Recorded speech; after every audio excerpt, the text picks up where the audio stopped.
En Côte d'Ivoire, depuis hier, les maisons de tout un quartier ont été détruites et les familles se sont retrouvées à la rue.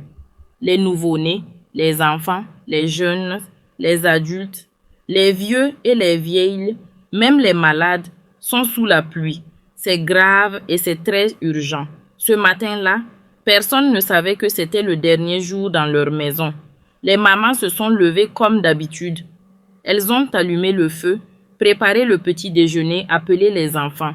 Les vieux étaient assis devant leur porte, comme chaque matin depuis des dizaines d'années. Les jeunes s'apprêtaient à partir au travail. Les bébés dormaient encore dans leur lit. Tout semblait normal. Tout semblait calme. Rien, absolument rien ne laissait imaginer ce qui allait se produire quelques heures plus tard. Parce que ce quartier-là, ce n'était pas juste des murs et des toits. C'était une vie entière. C'était des années de sacrifices, de sueur, d'économies accumulées, centime par centime pour construire quelque chose de solide, quelque chose de stable, un endroit où dormir en sécurité, un endroit qu'on appelle chez soi.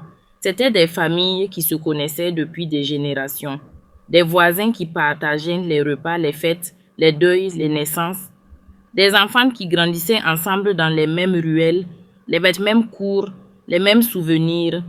Ce quartier, c'était une communauté vivante, respirante, humaine. Et puis, sans crier gare, tout a basculé. Les premières rumeurs ont commencé à circuler dès les premières heures de la matinée. Des murmures, des regards inquiets, des chuchotements entre voisins. Certains avaient vu des hommes passer la veille, observer les maisons, mesurer les distances, noter des choses sur des papiers sans jamais rien expliquer. Mais personne n'avait vraiment compris. Personne n'avait vraiment voulu croire que ça pouvait arriver ici, dans leur quartier, à eux, à leurs enfants, à leurs parents âgés, à leurs malades alités. Parce qu'on ne croit jamais vraiment que ça peut nous arriver à nous. Et pourtant, quand les premiers engins ont commencé à apparaître au bout de la rue, un silence de mort est tombé sur le quartier. Les enfants ont cessé de jouer. Les femmes ont lâché leurs ustensiles. Les hommes se sont figés sur place, les yeux écarquillés, incapables de prononcer un seul mot, parce que ce qu'ils voyaient devant eux, leur esprit refusait de l'accepter. Des bulldozers, des machines immenses, froides, sans âme qui avançaient lentement mais sûrement vers leur maison, vers leur vie, vers tout ce qu'ils avaient construit avec leurs mains, avec leur argent, avec leur espoir. Et là, en quelques heures seulement, tout a été rasé. Les murs sont tombés, les toits se sont effondrés, les portes ont volé en éclats, les affaires se sont retrouvées éparpillées dans la poussière et la boue. Les photos de famille, les habits des enfants, les médicaments des malades, les couvertures des nouveau-nés, tout mélangé, tout écrasé, tout perdu. Et pendant ce temps, le ciel, comme pour ajouter à l'horreur, a commencé à se couvrir. Parce que la pluie, elle, n'attendait personne. Ce soir-là, des familles entières se sont retrouvées dehors. Sans toit, sans abri, sans rien, des bébés dans les bras de leurs mères épuisées, des vieux assis sur leurs vieux meubles cassés, regardant dans le vide, des malades allongés à même le sol mouillé, des enfants qui pleuraient sans comprendre pourquoi leur maison n'existait plus. Vous regardez cette vidéo depuis votre salon, depuis votre chambre, depuis un endroit où vous êtes en sécurité. Mais eux, en ce moment précis, pendant que vous lisez ces mots, ils sont dehors, sous la pluie, sans rien. Est-ce que c'est normal? Est-ce que c'est acceptable? Est-ce que c'est humain? Restez avec moi, parce que ce que vous allez découvrir dans cette vidéo va vous mettre hors de vous. Et ça, vous avez le droit de le savoir. Sans préavis, sans pitié. Les machines ont tout rasé. Il n'y a pas eu de lettre officielle glissée sous les portes. Il n'y a pas eu de réunion organisée pour expliquer ce qui allait se passer. Il n'y a pas eu d'huissier, pas de papier, pas de délai accordé pour rassembler ses affaires, pour préparer ses enfants, pour dire au revoir à sa maison. Rien, absolument rien. Un matin, les engins sont arrivés et ils ont commencé à détruire. Mettez-vous une seconde à la place de ces gens-là. Vous êtes chez vous. Vous êtes dans votre maison, celle que vous avez construite ou louée avec votre argent durement gagné. Vous n'avez rien fait de mal, vous n'avez blessé personne. Et soudainement, vous entendez un bruit sourd, mécanique, terrifiant qui se rapproche. Un bruit que vous n'avez jamais entendu d'aussi près. Un bruit qui fait vibrer le sol sous vos pieds et quand vous sortez voir ce qui se passe, vous tombez nez à nez avec une machine immense, froide, implacable, qui avance droit vers votre maison. Qu'est-ce que vous faites? Qu'est-ce que vous dites? À qui vous vous adressez? Les habitants ont couru. Certains ont crié, tendu les bras, essayé de bloquer les engins avec leur propre corps. Des femmes ont supplié à genoux. Des hommes ont cherché un responsable à qui parler, quelqu'un à qui expliquer, quelqu'un qui pouvait ordonner l'arrêt de tout ça. Des enfants terrifiés s'accrochaient au pagne de leur mère sans comprendre ce qui était en train de se passer. Mais les machines, elles, n'ont pas ralenti. Parce qu'une machine n'a pas d'oreille, une machine n'a pas de cœur, une machine ne voit pas les larmes, elle ne sent pas la peur. Elle avance, elle casse, elle écrase, elle détruit. C'est tout ce qu'elle sait faire.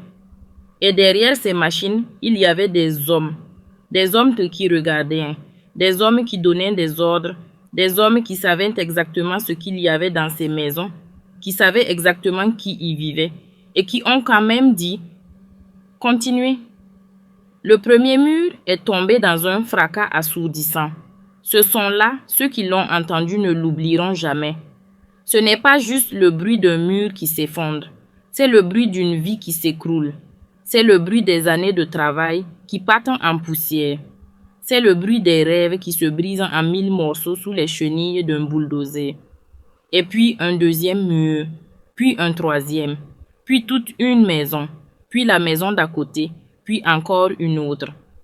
Comme des dominos qui tombent les uns après les autres, les habitations d'un quartier entier ont été réduites à néant en quelques heures seulement. Les gens couraient dans tous les sens pour essayer de sauver ce qu'ils pouvaient. Un homme sortait son téléviseur en courant pendant que son toit s'effondrait derrière lui. Une femme tentait de récupérer les affaires de ses enfants, les bras chargés, les yeux noyés de larmes, sans même savoir où elle allait poser tout ça. Un vieux, les jambes tremblantes, regardait sa maison s'effondrer sans bouger, sans parler, comme si son corps avait décidé que c'était trop pour lui. Et les débris s'accumulaient. La poussière envahissait tout. L'air devenait irrespirable. Les enfants toussaient. Les bébés pleuraient dans les bras de leur mère paniquée. Les malades qui ne pouvaient pas marcher seuls étaient portés à la hâte par des voisins sortis de leur lit d'urgence, déposés dehors sur des chaises, sur des nattes, sur rien du tout. En quelques heures, un quartier vivant s'est transformé en un champ de ruines. Des pans de murs encore debout comme des squelettes, des toits éventrés, des portes arrachées, des fils électriques qui pendaient dans le vide, des affaires éparpillées partout dans la boue, des jouets d'enfants écrasés sous les décombres, des marmites renversées, des matelas souillés, des documents importants, des actes de naissance, des carnets de santé, des diplômes dispersés aux 4 vents. Tout ça en une seule matinée. Et la question que tout le monde se posait, la question qui brûlait les lèvres de chaque habitant de ce quartier dévasté, la question à laquelle personne n'avait encore de réponse. Pourquoi? Pourquoi nous? Pourquoi maintenant? Et surtout, qui a donné cet ordre? Restez avec moi. Parce que la suite est encore plus bouleversante. Des nouveau-nés, des vieux, des femmes enceintes, tous jetés à la rue. Prenez le temps de lire cette phrase encore une fois, parce que ce ne sont pas des chiffres, ce ne sont pas des statistiques. Ce sont des êtres humains, des personnes réelles, avec des noms, des visages, des histoires, des personnes qui n'avaient rien demandé à personne, des personnes qui n'avaient commis aucun crime. Et pourtant, en ce moment même, pendant que vous regardez cette vidéo depuis votre canapé, ces personnes-là sont dehors, sans toit, sans protection, sans rien. Parlons d'abord des plus petits, les nouveau-nés. Est-ce que vous réalisez ce que ça veut dire un nouveau-né à la rue? Un bébé qui a peut-être quelques jours, quelques semaines d'existence. Un bébé dont le système immunitaire est encore fragile comme du verre. Un bébé qui a besoin de chaleur, de propreté, de sécurité, d'un environnement stable pour survivre. Ce bébé-là se retrouve aujourd'hui exposé au froid, à l'humidité, à la pluie, à la boue, à tout ce que son petit corps ne peut pas encore supporter. Qui peut regarder ça et rester indifférent? Et les femmes enceintes, ces femmes qui portent la vie en elles, qui ont besoin de repos, de calme, de soins, qui doivent éviter le stress, les chocs, les émotions violentes. Ces femmes-là ont vécu en quelques heures un traumatisme d'une violence inouïe. Elles ont vu leur maison détruite devant leurs yeux. Elles ont couru, porté des affaires, crié, pleuré. Et maintenant, elles sont assises dehors, sur des nattes mouillées, le ventre rond, sans savoir où elles vont dormir ce soir, sans savoir si leur bébé à naître va bien. Est-ce que quelqu'un pense à elles? Parlons des malades maintenant. Ces hommes et ces femmes qui étaient alités chez eux, sous traitement, sous surveillance. Certains peut-être sous perfusion. Certains qui ne peuvent pas marcher seuls. Certains dont la vie dépend d'un médicament pris à heure fixe, d'un environnement propre, d'un lit stable. Ces malades-là ont été sortis de leur lit à la hâte, portés par des voisins affolés, déposés à même le sol dehors, pendant que leur maison s'effondrait derrière eux. Leurs médicaments, où sont-ils maintenant, perdus sous les décombres, trempés par la pluie, introuvables dans le chaos? Et les vieux, les anciens, ceux qui ont passé toute leur vie dans ce quartier, ceux qui ont vu ce quartier naître, grandir, vivre, ceux pour qui chaque coin de rue, chaque arbre, chaque voisin représente une mémoire, une histoire, une partie de leur identité. Ces vieux-là se retrouvent aujourd'hui assis sur leurs vieux fauteuils sortis en catastrophe, regardant les ruines de leur maison, les yeux vides, sans larmes, parce qu'il y a des douleurs tellement profondes que même les larmes ne suffisent plus. Qu'est-ce qu'on dit à un vieux de 80 ans qui vient de perdre sa maison? Et les enfants? Ces petits qui ne comprennent pas, ces petites qui demandent à leur maman quand est-ce qu'on rentre à la maison. Ces petites qui lâchent leurs jouets préférés sous les décombres. Ces petites qui ont vu des choses aujourd'hui qu'aucun enfant ne devrait jamais voir. Des images qui vont rester gravées dans leur mémoire pour le reste de leur vie. La peur, la violence, la destruction, l'impuissance. Quel adulte va-t-on leur dire qu'ils doivent devenir après ça? Et au milieu de tout ce chaos, de toute cette douleur, de toutes ces larmes, il y a une réalité qui s'impose et qui fait mal. Toutes ces personnes, ces nouveau-nés et ces malades, ces vieux, ces femmes enceintes, ces enfants, ne sont pas des victimes accidentelles. Ils étaient là, on le savait. Et on a quand même donné l'ordre de détruire. Ce sont les oubliés, les invisibles. Ceux dont personne ne parle dans les bureaux climatisés où se prennent les grandes décisions. Ceux dont la souffrance ne pèse pas lourd face aux intérêts de ceux qui ont le pouvoir. Mais aujourd'hui, ils ont un visage. Et cette vidéo est là pour que personne ne les oublie. Partagez, commentez, faites du bruit. Parce que leur seule arme aujourd'hui, c'est que le monde les voit. Et comme pour aggraver leur malheur, le ciel s'est ouvert. Il y a des moments dans la vie où on se dit que les choses ne peuvent pas être pires, où on pense qu'on a touché le fond, où on espère que le pire est derrière soi.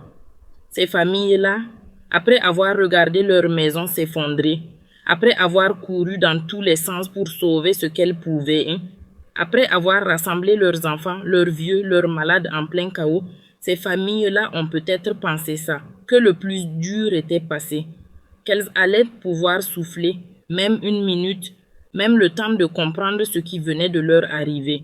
Mais le ciel, lui, n'avait pas fini. Les premières gouttes sont tombées doucement, presque discrètement, comme si la nature elle-même hésitait avant de frapper. Et puis, en quelques minutes, c'est devenu un déluge. Une pluie lourde, froide, implacable, qui s'est abattue sur ce quartier dévasté, sur ces ruines encore fumantes, sur ces familles sans abri, sur ces enfants en larmes, sur ces bébés dans les bras de leurs mères épuisées. Et là, il n'y avait plus nulle part où aller. Imaginez la scène, Des centaines de personnes dehors, entourées de décombres, sans toit au-dessus de leur tête.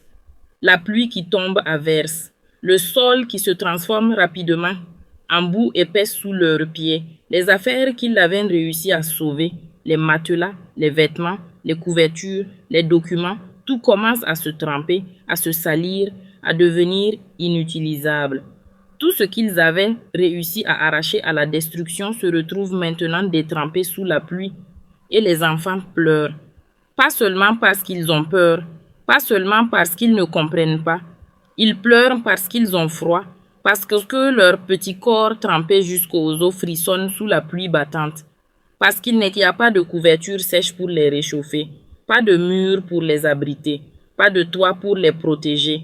Les mamans font ce que les mamans font toujours. Elles couvrent leurs enfants de leur propre corps. Elles utilisent leurs pagnes mouillés pour essayer d'abriter leur bébé. Elles s'accroupissent, se plient, se courbent pour faire de leur propre silhouette un bouclier contre la pluie. Elles se sacrifient comme elles l'ont toujours fait, même quand elles n'ont plus rien à donner. Et les nouveau-nés, ces tout petits corps qui ne savent pas encore ce qu'est le froid. Ces bébés qui n'ont connu que la chaleur d'une maison, la douceur d'un berceau, la sécurité d'un toit. Exposés maintenant à la pluie, au vent, à l'humidité. Leurs petits poumons fragiles qui respirent un air chargé d'eau et de poussière de décombres. Leur peau fine qui frissonne sous les gouttes froides. Est-ce que vous entendez ce que je vous dis? Des nouveau-nés, sous la pluie, en Côte d'Ivoire, aujourd'hui, et les malades, ceux qui avaient besoin de rester au chaud, au sec, sous traitement. Allongés maintenant sur des nattes détrempées, sans abri, sans soins, sans protection. Leurs corps affaiblis par la maladie qui doivent maintenant faire face en plus au froid et à l'humidité. Combien de temps avant que leur état s'aggrave? Combien de temps avant qu'une pneumonie s'installe? Combien de temps avant qu'une urgence médicale survienne dans ce champ de ruines, sans ambulance, sans infirmerie, sans rien? Et les vieux, ces anciens aux os fragiles, aux articulations douloureuses, qui ne supportent pas le froid et l'humidité, assis sur leurs chaises mouillées, enveloppés dans des tissus trempés, regardant la pluie tomber sur les ruines de leur vie sans même avoir la force de pleurer. La pluie, en Côte d'Ivoire, ce n'est pas une petite bruine légère. C'est une pluie tropicale puissante, violente, qui inonde tout en quelques minutes. Les rues se transforment en rivières. Les sols en marécage, et ces familles déjà à terre, déjà brisées, se retrouvent maintenant littéralement les pieds dans l'eau, les corps trempés, les âmes dévastées. Il y a une image qui résume tout. Une maman assise sur un matelas trempé au milieu des décombres, son bébé serré contre sa poitrine sous son pagne mouillé, les yeux levés vers le ciel qui continue de déverser sa pluie sur elle. Elle ne pleure plus, elle ne crie plus, elle regarde juste, avec dans les yeux cette question silencieuse, cette question que personne ne devrait jamais avoir à poser. Pourquoi personne ne vient nous aider? Cette image, elle doit nous brûler. Elle doit nous empêcher de rester silencieux. Elle doit nous obliger à réagir, à partager, à faire du bruit jusqu'à ce que quelqu'un entende. Parce que pendant que vous lisez ces mots, la pluie tombe encore. Et eux, ils sont toujours dehors. Une maison, c'est toute une vie. Et là, tout est parti en quelques heures. On parle souvent de maisons détruites comme si c'était juste une question de murs et de toits. Comme si c'était juste une question de pierres et de ciment. Comme si reconstruire, c'était juste une question d'argent et de temps. Mais ceux qui parlent comme ça n'ont jamais tout perdu en une seule matinée. Ceux qui parlent comme ça n'ont jamais regardé leur maison s'effondrer devant leurs yeux sans pouvoir rien faire. Parce qu'une maison, ce n'est pas juste une structure. C'est une histoire. Pensez à votre maison. Pensez à chaque coin, chaque recoin, chaque objet qui s'y trouve. La photo accrochée au mur, celle du jour de votre mariage, celle du baptême de votre premier enfant. Le vieux fauteuil dans lequel votre père s'asseyait tous les soirs pour regarder la télévision. La marque sur le mur de la cuisine qui indique la hauteur de vos enfants à chaque anniversaire. Le coin de la chambre où vous rangez vos documents importants, vos papiers d'identité, vos contrats, vos économies. Tout ça pour ces familles n'existe plus.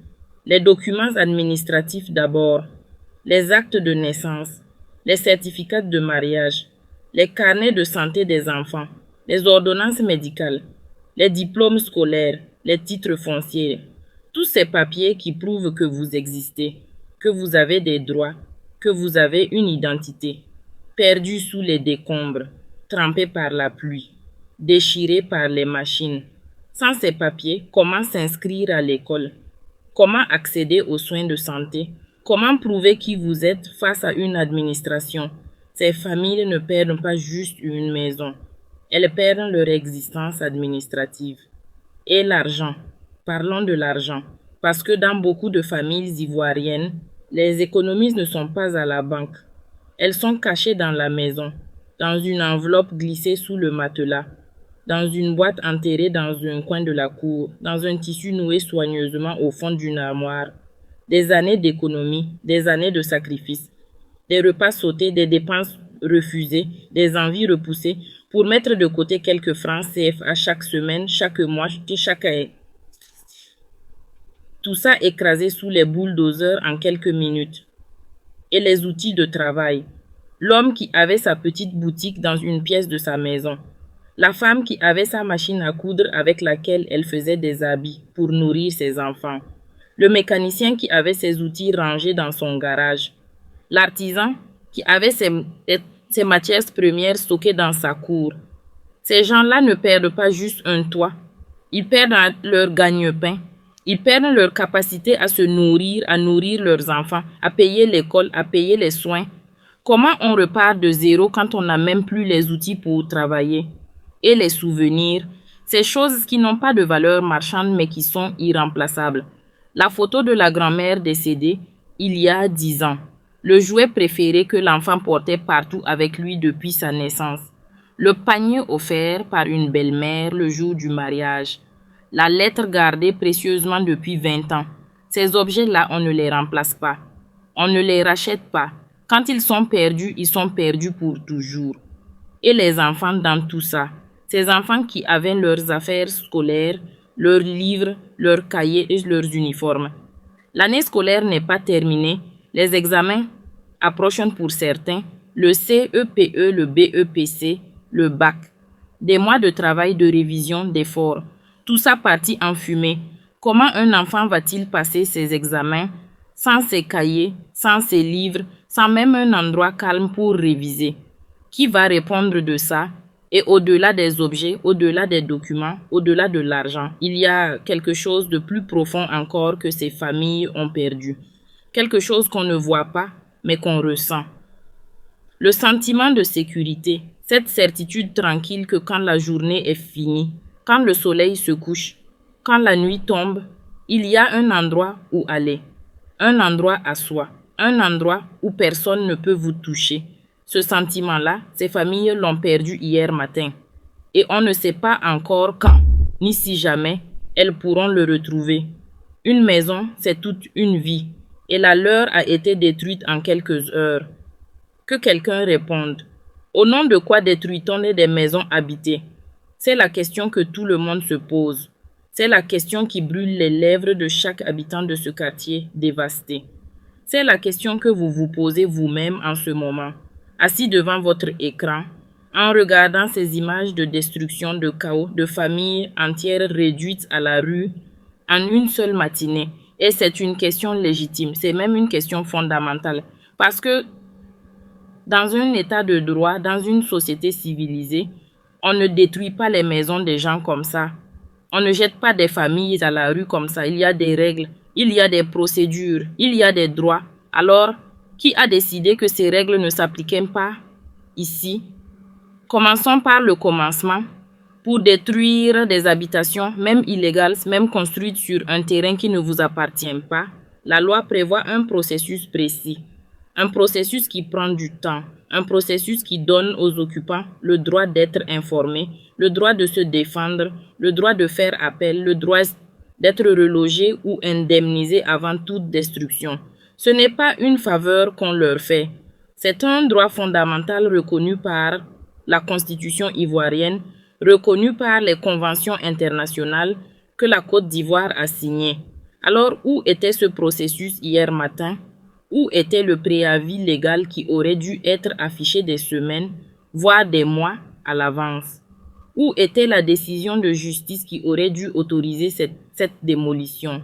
Où était l'huissier chargé de signifier officiellement aux habitants qu'ils devaient quitter les lieux? Où étaient les services sociaux chargés d'identifier les familles vulnérables, les malades, les femmes enceintes, les nouveau-nés, pour organiser leur relogement en urgence avant toute intervention? Personne ne les a vus. Personne ne peut les citer. Personne n'a reçu de papier. Alors, la question se pose avec encore plus de force. Qui a donné cet ordre?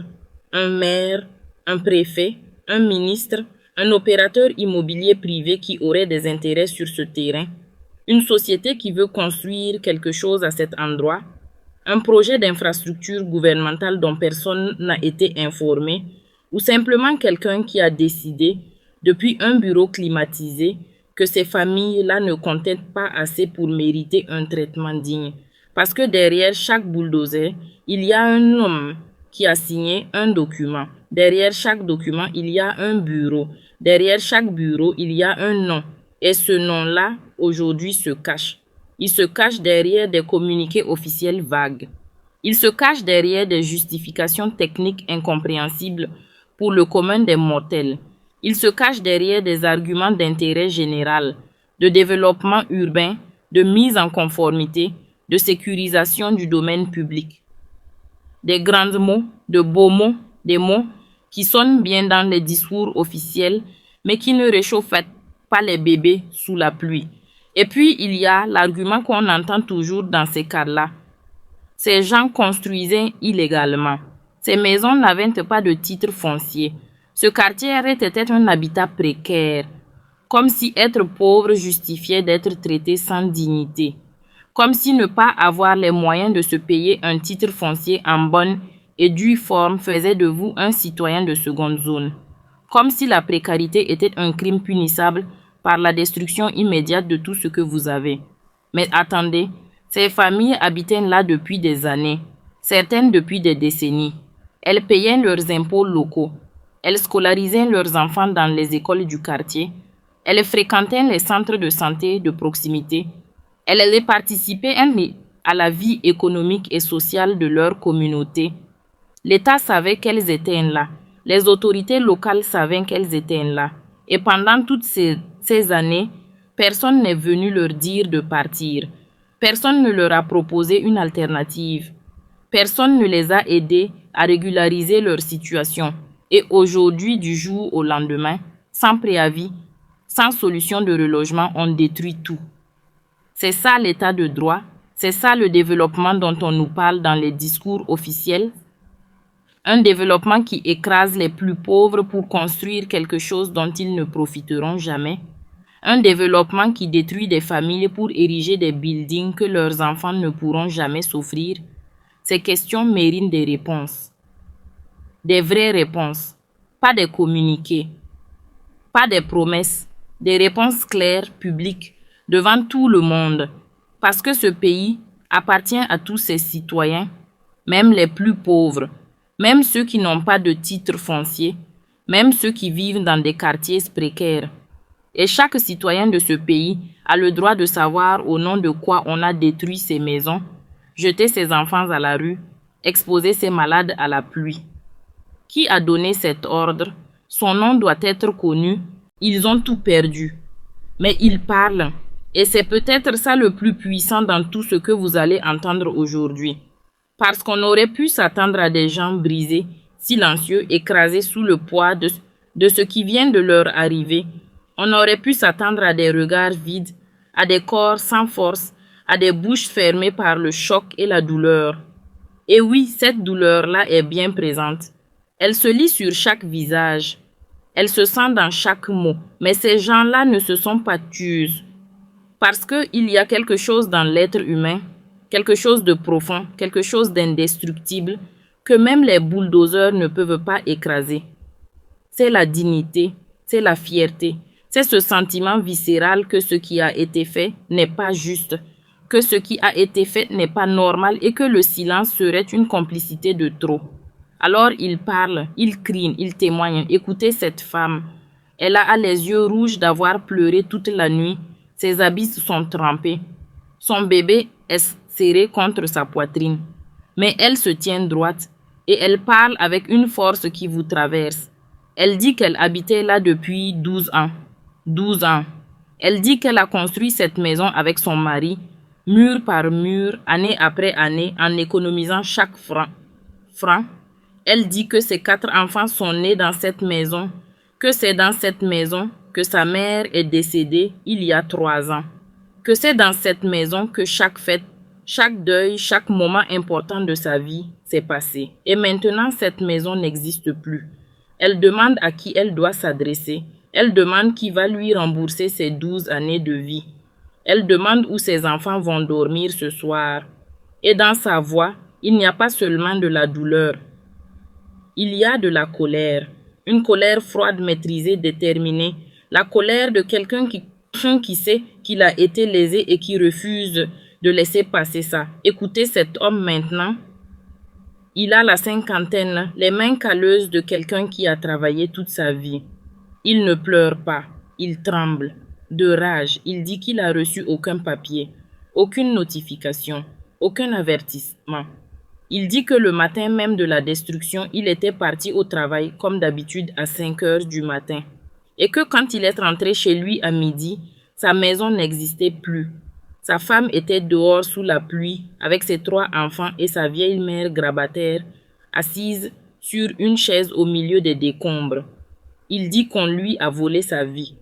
Et il a raison. Écoutez ces jeunes, ces garçons et ces filles qui ont grandi dans ce quartier, qui ont fait leurs premiers pas dans ces ruelles, qui ont joué dans ces cours, qui ont eu leurs premières amitiés, leurs premiers amours, leurs premiers rêves dans ces maisons qui n'existent plus. Ces jeunes-là ne parlent pas avec la résignation de leurs parents.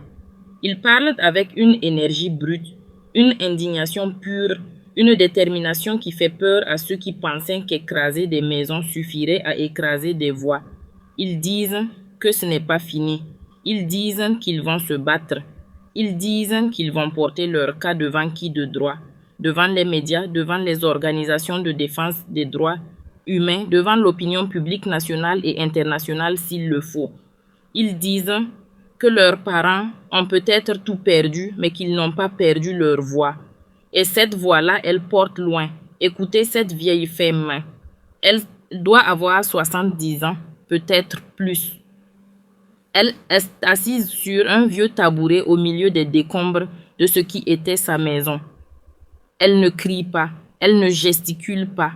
Elle parle doucement, presque calmement, avec cette sagesse des anciens qui ont tout vu, tout vécu, tout traversé. Elle dit qu'elle est née dans ce quartier, qu'elle y a grandi, qu'elle s'y est mariée, qu'elle y a élevé ses enfants et vu grandir ses petits-enfants. Elle dit qu'elle pensait y mourir un jour, paisiblement, chez elle, entourée des siens. Elle dit qu'elle ne comprend pas ce monde-là. Et honnêtement, qui peut lui donner tort? Parce que ce que ses habitants vivent en ce moment n'est pas juste une crise du logement. Ce n'est pas juste un problème d'urbanisme. C'est une fracture profonde entre un État et ses citoyens les plus vulnérables. C'est la démonstration brutale que dans certaines décisions, certaines vies comptent moins que d'autres. Que certains citoyens peuvent être sacrifiés sans que personne ne leur doive une explication, une excuse, une alternative. Et ces gens-là le savent. Ils le ressentent dans leurs os. Et c'est pour ça qu'ils crient. Leurs cris aujourd'hui traversent les écrans. Ils arrivent jusqu'à vous. Et maintenant que vous l'avez entendu, vous ne pouvez plus dire que vous ne saviez pas. Qu'est-ce que vous allez faire de ce cri? Est-ce que quelqu'un va répondre? Est-ce que quelqu'un va aider?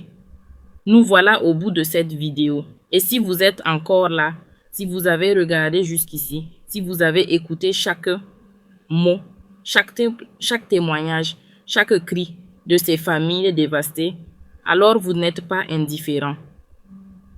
Vous n'êtes pas de ceux qui détournent le regard quand la réalité devient trop lourde à supporter.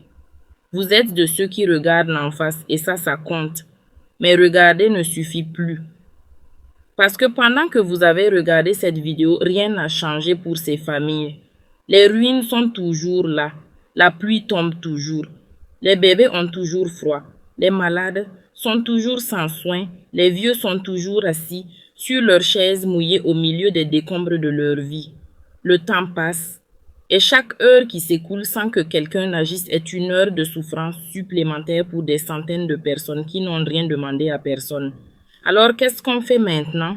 La première chose, la plus simple, la plus immédiate, celle que vous pouvez faire dans les 30 secondes qui suivent la fin de cette vidéo, c'est de partager. Partagez cette vidéo. Partagez-la sur WhatsApp, sur Facebook, sur TikTok, sur Instagram. Partout où vous avez une présence, partout où vous avez des contacts, partout où il y a des yeux qui peuvent voir et des cœurs qui peuvent ressentir. Parce que la visibilité, c'est la première forme de solidarité. Parce que plus cette histoire sera connue, plus il sera difficile pour ceux qui ont des responsabilités de continuer à se cacher derrière leur silence. Ces familles n'ont pas d'avocat, elles n'ont pas de relations, elles n'ont pas d'argent pour se battre dans les tribunaux, mais elles ont quelque chose de puissant. Elles ont leur histoire, et vous avez la possibilité de la faire entendre. La deuxième chose, c'est interpeller vos élus locaux. Interpeller les autorités municipales, les autorités préfectorales, les autorités nationales. Sur leur page officielle, dans leurs commentaires, dans leur boîte email si vous les avez. Posez-leur la question publiquement, clairement, sans agressivité mais sans détour. Qu'est-ce qui a été prévu pour reloger ces familles? Quelle solution d'urgence a été mise en place pour les nouveau-nés, les malades, les femmes enceintes, les vieux qui sont dehors sous la pluie en ce moment? Qui est responsable de cette situation et qu'est-ce qu'on attend pour agir? Un élu qui reçoit 1000 messages sur le même sujet ne peut pas faire semblant de ne pas voir. Un responsable dont le silence est rendu public ne peut pas indéfiniment maintenir ce silence. La pression citoyenne, quand elle est organisée, quand elle est massive, quand elle est persistante, ça fonctionne. L'histoire nous l'a prouvé et elle peut le prouver encore aujourd'hui. La troisième chose, c'est de donner si vous le pouvez. Ces familles ont besoin d'aide concrète et immédiate. Des bâches pour s'abriter de la pluie, des couvertures pour les enfants et les bébés, des médicaments pour les malades, de la nourriture pour tout le monde, des vêtements secs, des produits d'hygiène de base. Si vous êtes à proximité, si vous pouvez vous organiser avec d'autres, si vous connaissez des associations humanitaires qui opèrent dans la zone, mobilisez-vous. Chaque geste compte. Chaque couverture qui réchauffe un enfant cette nuit compte. Chaque repas qui nourrit une famille qui n'a plus rien compte. Ne sous-estimez jamais le pouvoir d'un seul geste de solidarité. La quatrième chose, c'est de ne pas oublier. Parce que c'est le plus grand danger dans notre monde d'aujourd'hui. Ce monde où l'information va vite, où les drames se succèdent, où l'attention se déplace d'une urgence à l'autre en quelques heures. Ces familles vont avoir besoin d'aide, pas seulement aujourd'hui, pas seulement cette semaine. Elles vont avoir besoin d'aide dans 1 mois, dans 3 mois, dans 6 mois, quand les caméras seront parties, quand les vidéos auront disparu des fils d'actualité, quand le monde sera passé à autre chose. Ne les oubliez pas. Et puis il y a une cinquième chose, la plus importante peut-être, c'est de prendre conscience que ce qui s'est passé dans ce quartier pourrait se passer dans n'importe quel quartier. Que ces familles qui sont dehors sous la pluie ce soir auraient pu être n'importe quelle famille. La vôtre, celle de votre voisin, celle de votre cousin, celle de votre ami. La frontière entre la sécurité et la précarité est parfois plus fine qu'on ne le pense. Et une société qui accepte que ses membres les plus vulnérables soient traités de cette façon est une société qui accepte que n'importe lequel de ses membres puisse un jour être traité de la même façon. Ce qui arrive à l'un de nous nous concerne tous.